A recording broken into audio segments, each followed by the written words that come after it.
Power being, so from a monk's perspective, the greatest power is to be self-controlled, to be able to train the mind and energy to focus it exactly where you want it and when you want it to be.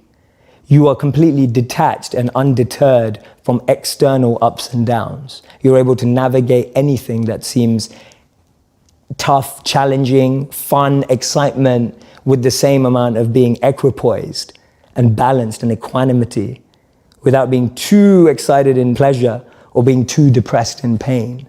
But knowing how to navigate every situation, to me, that's great strength and great power.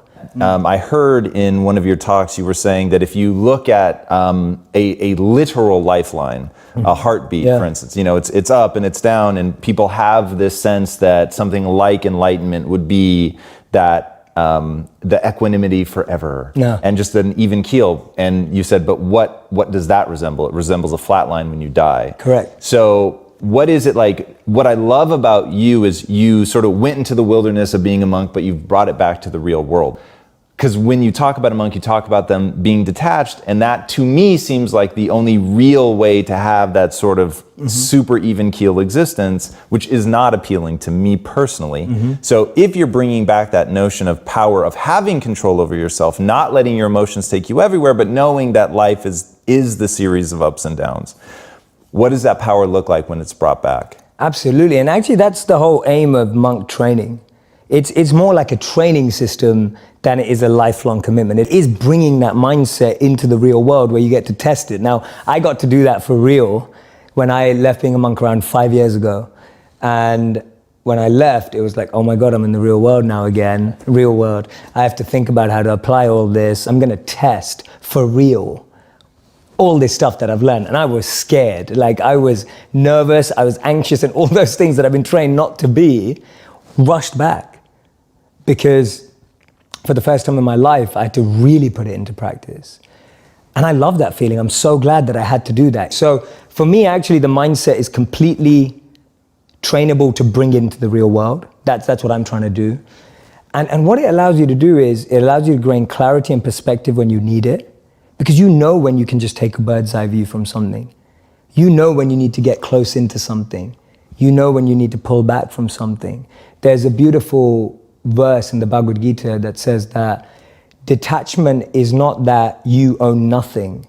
Detachment is that nothing owns you. And I love it, because to me that summarizes detachment in a way that it's not usually explained. Usually people see detachment as being away from everything. Actually, the greatest detachment is being close to everything and not letting it consume and own you. And that's real power, that's real strength. How many people do we know that have had fame and then that fame has ruined them? So for me, that definition of detachment is possible to practice even in the real world, rather than saying, oh, I'm just gonna have a really simple life, I'm just gonna have nothing in life. What was the best part about being a monk? The best part about being a monk is that your morning routine and practices are so powerful that you can actually aspire for more incredible values in life. Because your mind is clear. Because your mind is clear. And you have that ability to have more clarity so you can seek that which is higher. So I'll give an example of what I mean. Define, is that what you're about to define? What is higher? Yes, exactly. So for me, being able to overcome ego, being able to overcome envy, being able to overcome jealousy, being able to overcome the negative of competitive state. There's a positive competitive state and there's a negative competitive state.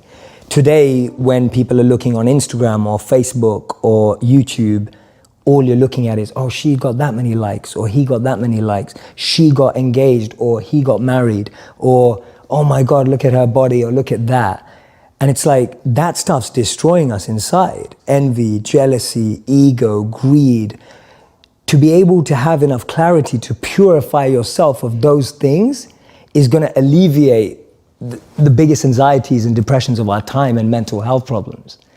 And we know that. We know that because all the mental health research today suggests that things like isolation, overexposure, we now can have more pain consumption in one day because of what we're exposed to than the pain we would have had in a lifetime.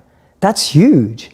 Like that's ridiculous to think that in one day, because of the media, news, and social media, we consume more negative than we did in a lifetime.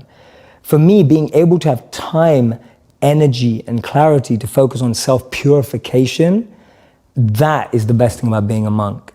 Because you have that time, reflection, and a process, and an environment that only allows you to become more purified of those things.